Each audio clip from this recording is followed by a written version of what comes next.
Hello, friends. Welcome to Trivia Over Tea, the quiz show podcast where we drink tea and play trivia. I'm your host, Matthew Cook, and I'm here virtually once again with our scorekeeper, Carter Zanke. How are you doing today, Carter? Doing great as always, just ready to keep score.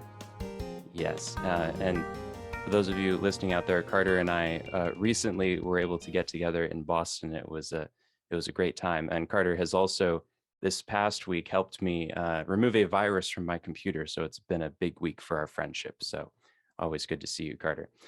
Well, let's meet this week's contestants. First, we have Anna.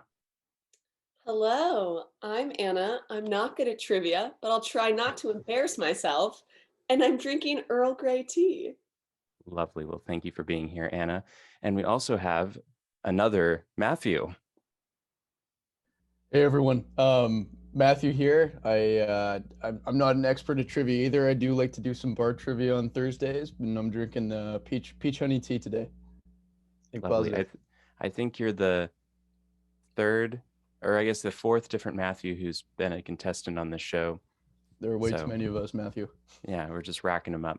I once again have my iced tea with me, and as you can see, it's getting a little low, but I'll try to nurse it through this episode. Well, thank you both for being here today. As with all of our regular episodes, we'll have 4 rounds of questions, each with a slightly different format. And so without further ado, Carter will explain the rules for round 1. Yes, in round 1, you'll each get 5 multiple choice questions. This is our first general knowledge round. Questions here with 10 points each. And if you get one right, you'll get those 10 points. All righty, Anna, you're up first. Are you ready? No, but let's go. Okay. Question 1. Who has won the most Best Actor or Actress awards? A, Meryl Streep, B, Katharine Hepburn, or C, John Wayne? I'm gonna just go with Meryl, because I respect her. So let's I'm gonna lock that in. Okay. Well, it was actually Katharine Hepburn. Hepburn has won the award for Best Actress 4 times. Streep has 3 wins over 21 nominations. John Wayne had only 1 win, and that was for True Grit. Question 2. In what sort of space would you find a schlonk line? A chemistry lab, B, a construction site, or C, a laundry room? Okay, say it one more time. A schlonk line. Okay. Where would you find that? Chemistry lab, construction site, or laundry room? I'm gonna go laundry room just because I can. Oh, it was actually the chemistry lab. Schlonk lines allow chemists to evaluate certain glassware or systems of oxygen and other gases, as well as flow inert gases into a system. Yeah. Question 3. The portrait of Yukichi Fukazawa is featured on the 10,000 note of what currency, the most traded currency issued in Asia? A, the Chinese yuan, B, the South Korean won, or C, the Japanese yen? I'm gonna go the Chinese yuan. It was actually the Japanese yen. What? Yeah, Okay. I think the Chinese currency is second. And question 4. How long is a standard Kit Kat bar? A, 3 inches, B, 3.5 inches, or C, 4 inches? I do like to consume Kit Kat bars. I don't spend much time looking at them. You don't take your ruler out when you eat a Kit Kat? I don't. I just, munch on it and then it's gone. And then I wish I had more. That's fair. To eat, not to look at. Yeah, but how many inches of Kit Kat do you have to eat? 4. It was actually 3.5. What? Yeah. I'm really good at trivia, guys. Well, these have been tough so far, and that was a question written by my brother. Yeah, so you can blame Mason. Yeah, I will. And finally, question 5. Aji, Bufu, and Zio are names of elemental abilities in what Atlas series based heavily around traditional mythology and the works of Carl Jung? A, Persona, B, Final Fantasy, or C, Golden Sun? Well, I don't know. I've never heard of any of that. Let's go C. Golden That is Sun. actually A, Persona. Whew, Yeah. I'm killing it. Those were tough questions, though. You're just saying that to make me feel better, but I'll take No, it. you'll get some later. I promise you. Alrighty, Matthew, are you ready for your 5 questions? I think so. I think so, Matthew. Alrighty, here we go. Question 1. Which country in the United Kingdom is not represented on the Union Jack flag? A, Wales, B, Scotland, or C, Northern Ireland?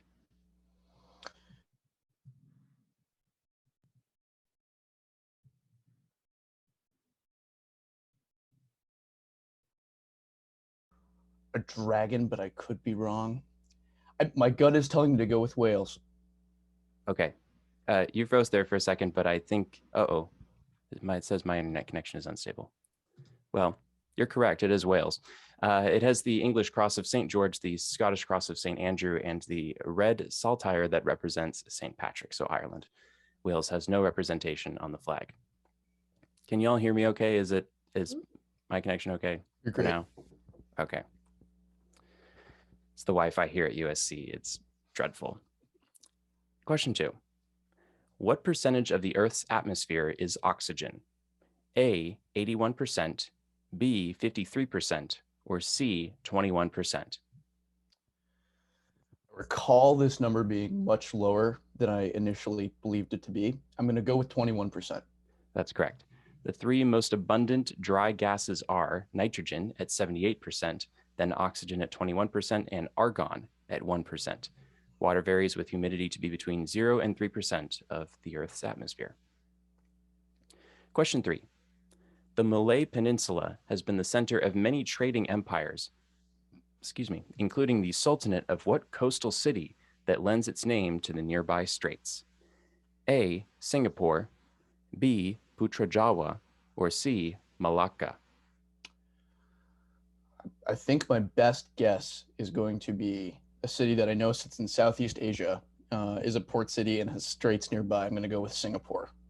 It was actually Malacca. Oh, Yeah, Malacca. that was an amazing question. And Okay. he was definitely leading everybody to believe that it was Singapore. But I in could fact, tell. I Malacca. got Singapore vibes, but I guess that was not the right direction. No. Unfortunately, no. Question 4. In which state would you find the Finger Lakes? A, New York, B, New Jersey, or C, New Hampshire? Mother grew up in Rochester, New York, and so answer will be New York. Oh, there you go. Yes. 11 lakes make up the Finger Lakes region in western New York. And finally, question 5. Which Union general in the American Civil War commanded the North's Army of the Potomac and then ran as the Democratic nominee against Abraham Lincoln in the 1864 presidential election? A, George B. McClellan, B, Robert E. Lee, or C, Ulysses S. Grant? I don't think that Grant ran prior to his run for presidency where he was successful, so I'm going to go with McClellan. That's correct. McClellan commanded the Army of the Potomac before being fired by President Lincoln. He would later become governor of New Jersey after the Civil War. New Jersey's got a great tradition of exciting governors with Chris Christie and whatnot. Yeah. What can you say about New Jersey? Well, that's the end of the round 1. So Carter, can you please give us a score update? We have Matthew at 40 and Anna at 0. All righty. Now it is time for round 2. So Carter, can you please tell us the rules? Yes, round 2 will consist of 5 open-ended questions for each of you. You will earn 20 points if you get the answers correct here. And if you get one wrong, your opponent can answer for 10 points. Alrighty, you both are going to get the same topic because the date that this podcast is being released, April 13th, is the birthday of a rather consequential figure in American history, and that is Thomas Jefferson, born April 13th, 1743. So you both are going to get 5 questions about Thomas Jefferson. So Anna, are you ready? Sure. I drank some tea. Maybe that'll make me smarter. I don't know. Only time will tell. Here we go. Question 1. Jefferson is perhaps most widely known for being the principal author of what founding document of the United States? I really should know this. And off the top of my head, I'm going to give you an answer, and I think it's going to be wrong. Okay. It's it's I'm gonna go with Declaration of Independence. And That's correct. Yes. Okay.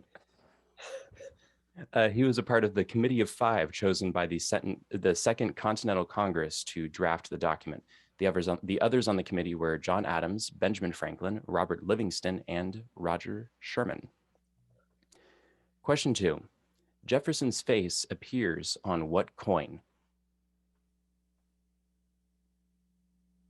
I want to say, again, I'm gonna say that I'm gonna be wrong, but unfortunately I'm like, it's one of the silver ones, but that doesn't help me much. There's only one that's not silver. Yeah. Yes, exactly. So I think it's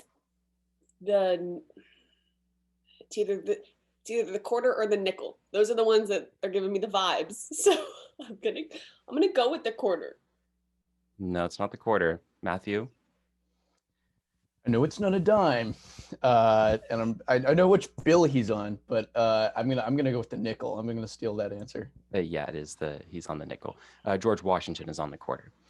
Oh, yeah. And Jefferson also appears on the $2 bill, as Matthew alluded to. Question 3. Jefferson lived at what plantation, which he designed himself? It starts with an M. It's in Virginia. Mm-hmm. Is it Monticello? That's correct. Jefferson was an architect and designed the home shortly after inheriting the land near Charlottesville, Virginia from his father. Monticello is featured on the back of the nickel. The home was built by enslaved labor, and Jefferson owned more than 600 slaves in his lifetime, most of whom lived at Monticello. Question 4. In 1815, Jefferson sold his private collection of books to what library? I'm just gonna go with the National Library. No, wait. Is there a congressional library?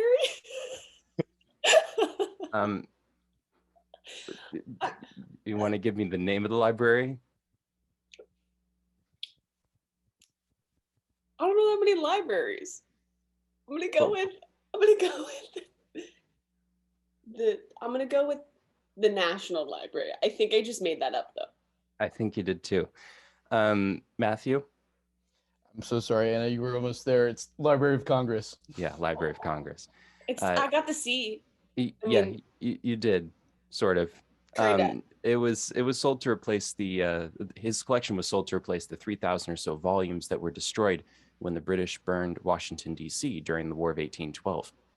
And 2/3 of Jefferson's collection would eventually be destroyed in a fire in 1851. And finally, question 5.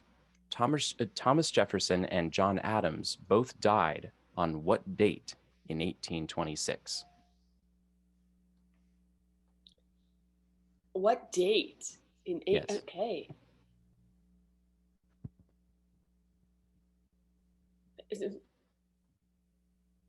I really got to listen better because I know this is released on the 13th and I can't remember if you said this was his birthday. It was his birthday. Yes, it was his birthday. Yeah. I'm going to make a real fool of myself. What day did he die? I'm going to I don't know. But it's not so obscure. Okay. I feel like from Matthew, I feel like he knows it, but I'm just gonna go. And you said it's not obscure, so A consequential date. July 4th. That's correct. Yes. It was the 50th anniversary of the signing of the Declaration of Independence. And James Monroe, the 5th president, also died on July 4th, but in 1831. Alrighty, Matthew, are you ready for your 5 questions about Thomas Jefferson? I think so, Matthew. Ready to go. Okay. Question 1. In 1800, Jefferson ran for president as a member of the Democratic Republican Party, with whom as his vice presidential candidate?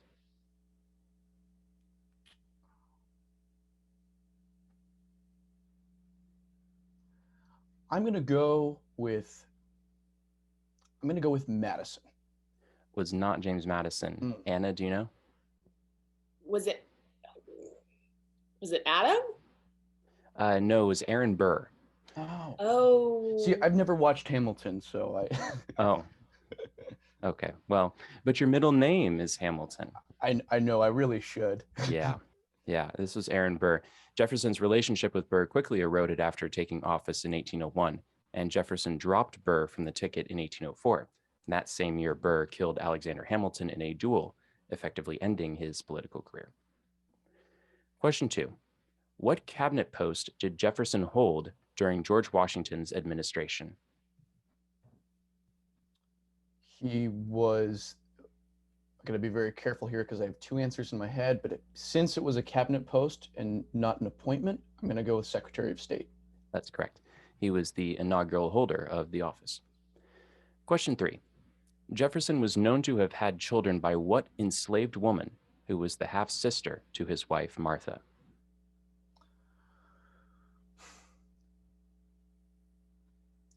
I know the first name is Sally. And I have two names that are popping into my head, so I'm gonna go with Sally Hemings. Correct. After a debate spanning 150 years, historians now believe that Jefferson was the father of Hemings's 6 recorded children. The Thomas Jefferson Foundation at Monticello treats it as a settled case and began an exhibit on Hemings's life in 2018.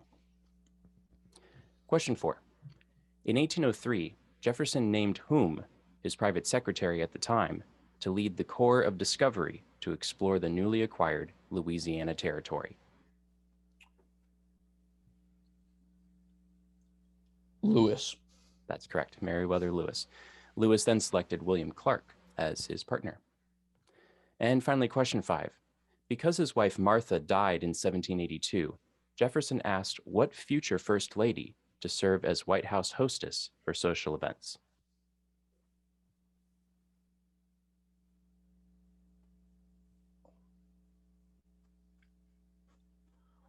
Was it the wife of?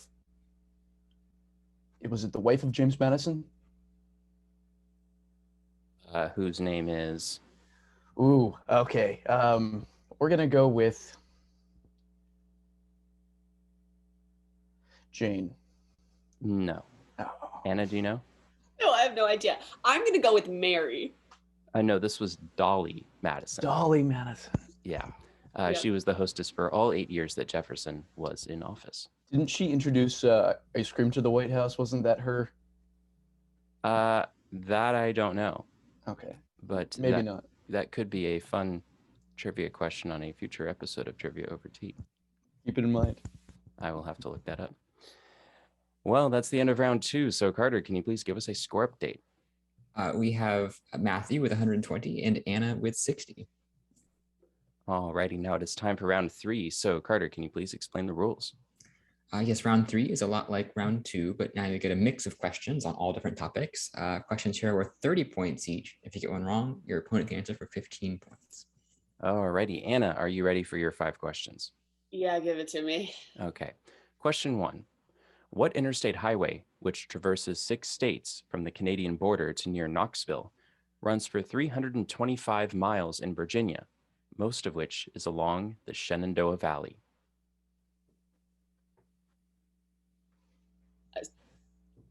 I don't know. I should know this. Mhm. But I don't.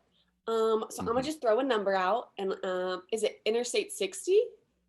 No, I think I just Matthew? made that up. you did. Cool. Despite my Wikipedia ramblings last night, I was not able to memorize the the highway system, so I'm going to go with I-64. No, this was Interstate 81. Of course. It goes all the way down the Shenandoah Valley. Yeah, past James Madison University. Yeah, that's why I was like, I should know this. Mhm. But it's been a while since I've been back there. Sure. Question 2. Which U.S. state has the most personalized vanity license plates? I want to say California. It's not California. Right. Matthew? I feel like it's got to be Texas. Interestingly enough, and I don't remember where I'd heard this before, but it's in fact Virginia. Approximately 16% of Virginians have personalized vanity plates. Does make sense. Interesting. Yeah. I know. Question 3. The stage direction "Exit pursued by a bear" famously appears in what Shakespeare romance? That is such a good question. By a bear. I don't really know Shakespeare romances other than Romeo and Juliet. So, and I feel like that's wrong, but because that's the only one I know, I'm gonna lock in Romeo and Juliet. Well, while it would have been really funny for Romeo to have been exited pursued by a bear, it was not in fact Romeo and Juliet. Matthew, do you know? Well, originally my answer was going to be a tragedy, but you said romance. So I did say romance. I'm gonna go with Midsummer Night's Dream. Oh. No, actually, it was The Winter's Tale. Ah, Oh. interesting. Antigonus is the character who exits pursued by a bear. Yes. Question 4. On April 13th, 1861, what fort surrendered to the Confederates after being shelled for 34 hours in the first battle of the Civil War? Matthew, I'm really not good at history or interstates. uh, so love this question for me. I'm gonna go.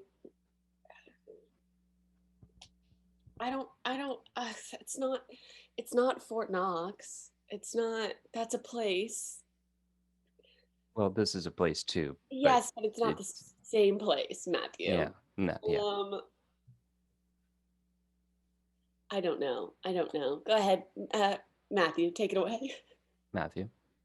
I believe that would be Fort Sumter, which is a small Yeah. island fort off the coast of South Carolina. That's correct. Located in Charleston Harbor. The Union would not retake the fort until 1865. And finally, question 5. On April 13th, 1970, the crew of what space mission reported, "Houston, we've had a problem here"?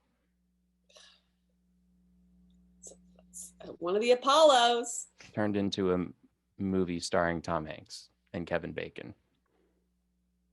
Apollo 13? That's correct. Woo, It was supposed to be the third moon landing of the Apollo missions, but was aborted after an explosion on board. The crew returned safely to Earth on April 17th. Alrighty, Matthew, are you ready for your 5 questions? Already, Matthew. Okay. Question 1. What interstate highway has a total length of just over 76 miles and connects Northern Virginia to Washington, D.C. via the Theodore Roosevelt Bridge? Is that I-95? Not I-95. Anna? Is it 495? No, this is 66. Roosevelt Bridge. Okay. Yeah. Okay. Yeah. Question 2. What is the chemical formula for lead? The chemical formula, as opposed to the symbol, correct? Well, Like the periodic symbol. That is what that is. Okay. I believe Yes. it's PB. Yes, that's correct. Question 3. The cities of Lahore and Jalandhar are 2 major cities in what northern region of the Indian subcontinent, currently divided between India and Pakistan? What northern region? Yeah. Okay.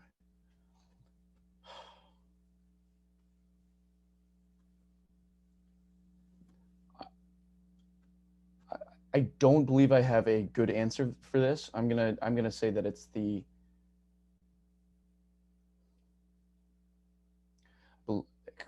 I want to say Punjab region. Correct. The historical region also includes the Pakistani capital of Islamabad. Question 4. Chef and author Ina Garten is best known for hosting what show on the Food Network?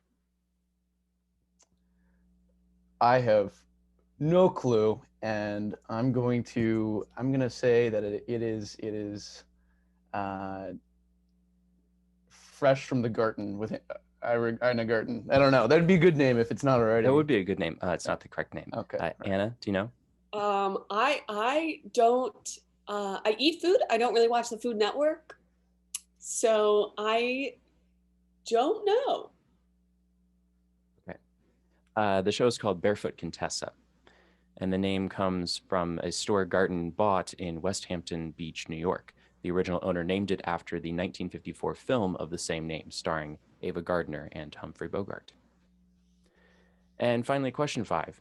What baseball team was known for the Billy Goat curse until 2016, winning its first World Series in 108 years? That would be the Chicago Cubs, Matthew. That is correct, yes. Alrighty, that's the end of round 3. So Carter, can you please give us a score update? Looks like we have Matthew with 225 and Anna with 90. Alrighty, now it is time for round 4. So Carter, can you please tell us the rules? Yes, round 4 is our showdown, where you'll each get the same 3 questions. Questions here are worth 40 points each, and we'll ask you to make note of your answer as you reveal it at the same time. Alrighty. Anna, Matthew, are you ready? Yes, just a piece of paper and a pencil. I'm ready now. Okay, good. Question 1. Who has become synonymous with the infamous gunpowder plot and is honored with his namesake day every year on the 5th of November?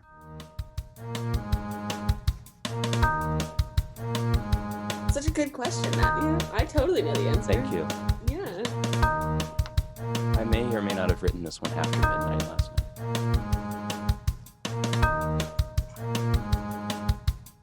Alrighty. Anna, what's your answer? I put down not sure. So. Matthew? I have Guy Fawkes. Yes, it was Guy Fawkes. In 1605, the participants in the gunpowder plot wanted to assassinate King James I and put a Catholic on the throne. Fawkes was found with explosives underneath Parliament and confessed to plotting to blow up the House of Lords. Fawkes was hanged along with others associated with the plot on January 31st, 1606. Question 2. What 1969 Western film starring Paul Newman and Robert Redford followed a gangster and his accomplice who are eventually killed in a shootout in Bolivia?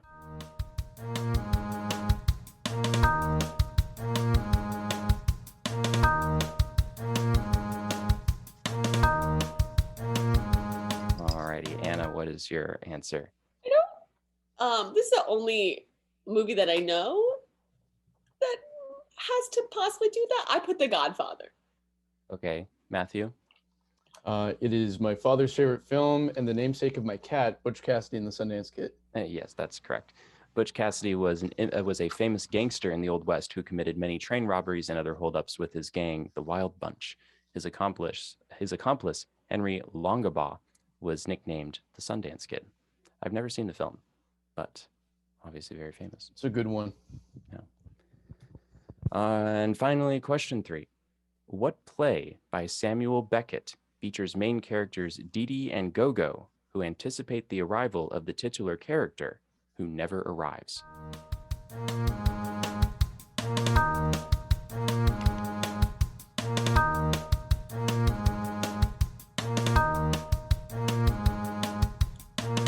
Alrighty, Anna, what is your answer? It's wrong. I'm almost positive. All right. I put A Streetcar Named Desire. Okay. Matthew? Waiting for Godot. Oh my God, I did know that. I had to Or do got that it. in a theater club. It was, in fact, Waiting for Godot. Yeah, I did know that. That's A Chip poll- Rome is listening right now. yeah. Ugh. A poll conducted by the Royal National Theatre named it the most significant English language play of the 20th century. Well, that's the end of the game. So, Carter, can you please give us the final score? I don't know how many people we've had who've gotten all 3 of the final questions correct, but this puts Matthew at 345 and Anna at 90. Yeah, you joined a very elite club, Matthew. I believe the only 2 people who have done that before are my brother and Josh Link. So congratulations on that. Fantastic. Thank you very much. That makes me feel a lot better about myself, to be honest. You did Makes me fantastic. feel Yeah, a seriously. lot better about Seriously. myself. No, you were great, Anna. Matthew, do you have anything that you would like to say on your victory? Yeah, well, Matthew, Anna, thank you so much. This is great. I mean, I am an avid watcher of Jeopardy and The Chase, and I got rejected from Jeopardy about a month ago. I did the little audition and I didn't get an email back. So this was my second best option. It actually, I think, turned out better than a Jeopardy appearance would be. So I really appreciate it, and all you guys are awesome. Thank you, Carter. Pleasure to meet you. Well, I can't promise you money, but I can send you a sticker. We'd love a sticker. All right, Love a sticker. we'll make that happen. Fantastic. Well, that's our show for this week, folks. Thank you, Anna and Matthew, for being on the show today, as well as Carter Zenke for being our scorekeeper and Mason Cook for composing the music. Today's questions were written by Caitlin Fick, Matthew Hauser, Lucas Hauser, Mason Cook, Tanner Tim, and yours truly. And thank you for listening. Please like and subscribe to Trivia Over Tea on your preferred podcast platform and leave us a review if you enjoyed it. Check out our Facebook and Instagram pages at Trivia Over Tea, and as well as our Twitter account, also at Trivia Over Tea. And you can find our YouTube channel, also at Trivia Over Tea, and us also at twitch.tv/Trivia Over Tea. And feel free to message us anywhere that you want to let us know what you think of the show and if you have any suggestions. And tune in next week when we'll have 2 new contestants and 33 more fantastic questions. Thank you.